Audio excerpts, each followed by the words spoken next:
Welcome to Business Leaders Coach, where we educate, enable, equip, and empower you to become the best leader that you can be. My name is Toya Shimbi, founder of Business Leaders Coach. And at Business Leaders Coach, we work with CEOs and their leadership teams, companies that are scaling up and want to accelerate their learning. On this podcast, I bring you practical steps that you can apply in your leadership today. We draw wisdom from some of the best business books, bring on guests and entrepreneurs and authors as well. You can go to businessleaderscoach.com/podcast, subscribe so that we can send each episode and any templates or tools that come with these subsequent episodes. We all know that things are changing rapidly in the world of work, and recently Gallup pulled together what they called the Big Five, and this is because according to them, the workplace is seeing the biggest disruption that we've never seen in some time, and it is changing the way we work, and it's going to obviously change our future and the future of work. Now, some of you have heard some of this before, but I do want to be a bit more specific. And so in this episode, I'll be covering the big 5 disruptions that business leaders must address.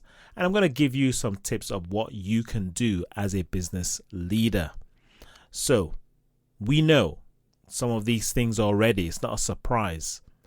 But I was in a group call a few weeks ago with a large group of coaches and consultants. And during the question and answer session, about 90% of the people that asked questions shared that they had left their corporate world, their corporate job over the last 2 years. And this just validates why we're having this disruption. Obviously, me being one of these people. And so I want you to pay attention to these 5, but then at the end, I also want you to be thinking about how you can ensure that you are positioned for this change. And it might sound repetitive, but let me tell you from what I know, most of us are just not ready. We are taking our 20th century mindset into this 21st century world of work, and that's the reason why these 5 disruptions are taking place. So let me go through them. Number 1, the Great Resignation, or some are calling it the Great Discontent. So this is now what we know, that many people, huge amounts of people, have left their corporate jobs, just as I mentioned. And one of the reasons is because they are discontent with the lifestyle that they were living as they were working for these organizations. Now this is having an impact on these companies because customer retention suffers when our stars leave. And so many companies are impacted by this. And obviously the talent that's being lost is one of the great discouragements for these companies, because obviously to replace that, maybe a wealth of knowledge, maybe these are people that have been in this organization for a good number of years, and obviously that is impacting. Now, what we're going to find is that the remaining 4 are simply the impacts of this as well. So it's almost like a domino effect. So the Great Resignation is happening. And what kind of impact is that having on organizations, and why? So number 2 is that they are not coming back. According to Gallup, 70% do not want to return to the office full time. Many have stated that the life of flexibility has come in, and they don't want to go back to what they saw before, just that whole going into the office, the commute and everything. And so Gallup report that they do not want to come back.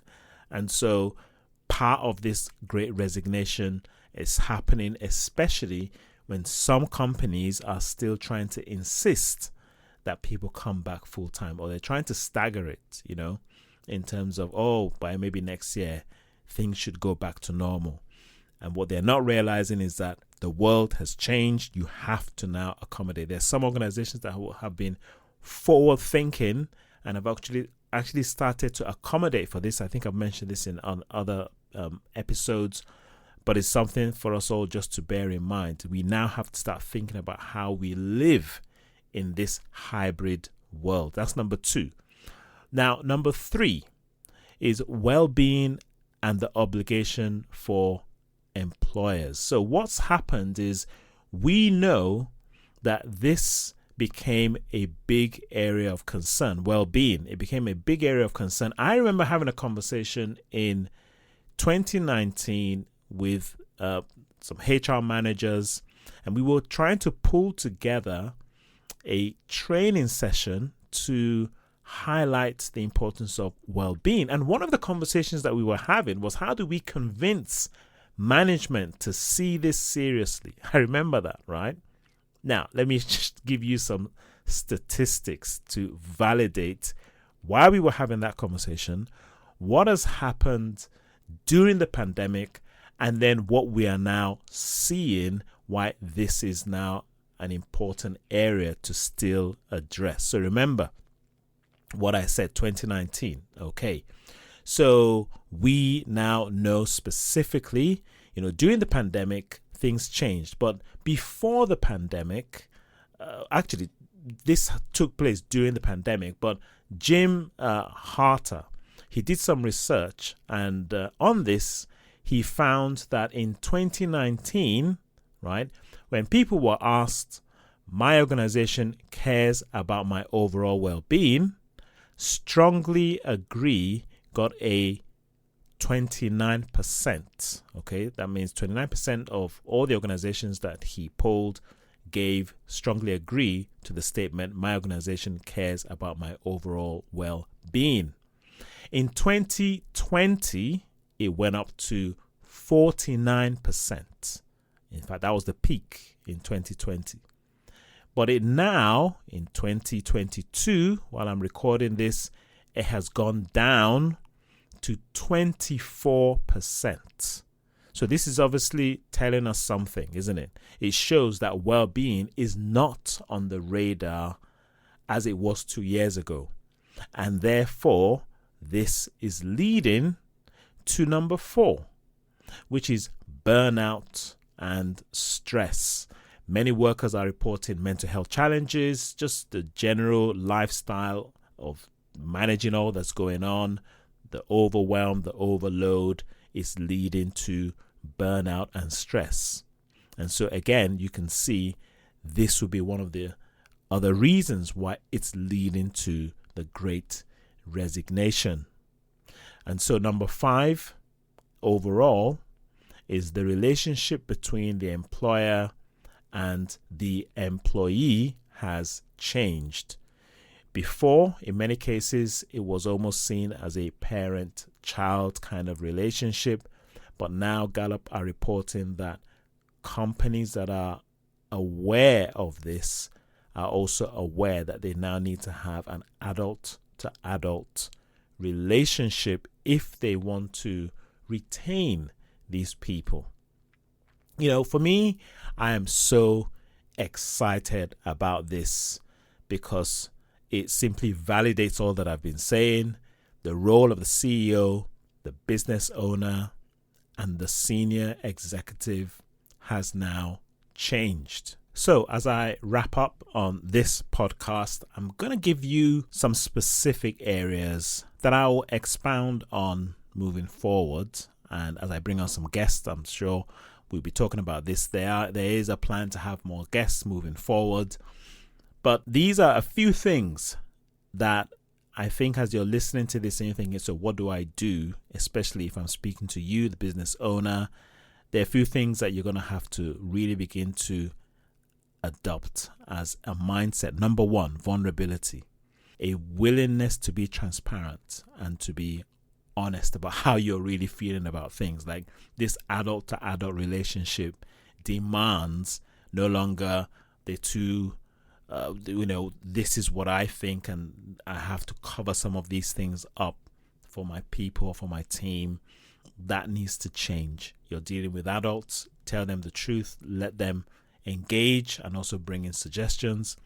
And part of that means also, number 2, creating an environment that is psychologically safe, psychological safety.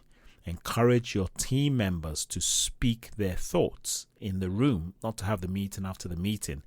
This is impacting you and it's going to impact your team members.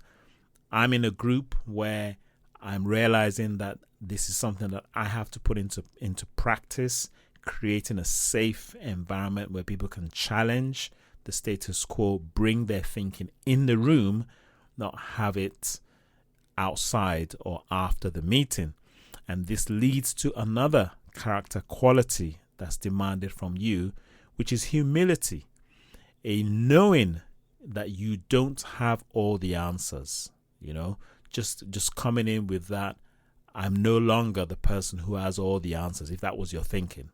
And so you facilitate everybody else's thinking. That leads to another quality of curiosity. So you've got vulnerability, psychological safety, humility, and curiosity, which is the eagerness to keep learning. We are now in a phase where all of us are. We have to have a learner mindset consistently as we move forward, and to expect that from every member. And overall, if I'm speaking to you, the business leader, your desire overall is to become the coaching leader, and then become the leader as coach, which is that eventually you simply want to become the overall coach of your business. In fact, Gallup themselves, based on their research, they know that it is through coaching people that you actually get a lot of the engagement, the honesty, by asking questions, facilitating people's thoughts. So, quick tips to give you on how to progress. First of all, this demands you to change, right? Wherever you are, and it demands that you first of all assess where you are with your business. So if I'm speaking to you and you are a startup, a one-man band, you are in the entrepreneurial phase where you are the person doing everything, then it's fine. You are going to need to obviously develop that and then bring in more people. And if you are at that startup with staff, then you are in the manager phase. You're playing the role of the manager of the team, but you need to start understanding that you need to be a coaching manager, asking more questions, right? So you need to begin to equip yourself with that skill and then equip your team members. And you can go back to one of the other episodes on situational leadership that would really help you to transition in your relationship with your team members of how to apply those behavior traits. And if the team is now becoming a more senior team, then you need to move into this coaching leader phase where you are coaching them to become better leaders. And then, as I said, the final stage will be leader as coach, which is that you are now guiding the whole organization. And that's what Business Leaders Coach is really all about, to help managers become better leaders and leaders become better coaches overall. Ultimately, you want to learn how to coach your team through the scale-up phase, putting systems and processes in place. And if that's something that you need help with, just schedule a call. Go to businessleaderscoach.com, click on the link. Let's schedule a call to have a conversation. But I hope today's podcast has given you some signals of what we're going through. And everybody's trying to figure this out, by the way. It's a conversation that's happening in every area. And it's great that Gallup they've been able to pull some of these stats so that it's given us an awareness of what is really going on. Happy to really share this with you. So definitely, if you're listening to this for the first time, you can go to businessleaderscoach.com/podcast to subscribe. If you are listening to this on any of the other platforms, please rate, and it'd be great to hear from you. You can email me toye@businessleaderscoach.com. Love to find out any other topics or anything specific that you want me to address as well. Obviously, what we do, as I've said at the beginning, we work with CEOs and business leaders, helping them to move from startup to scale up. I hope today has given you some insights into what we're going to be talking about more in the future. Thank you very much. Speak to you soon.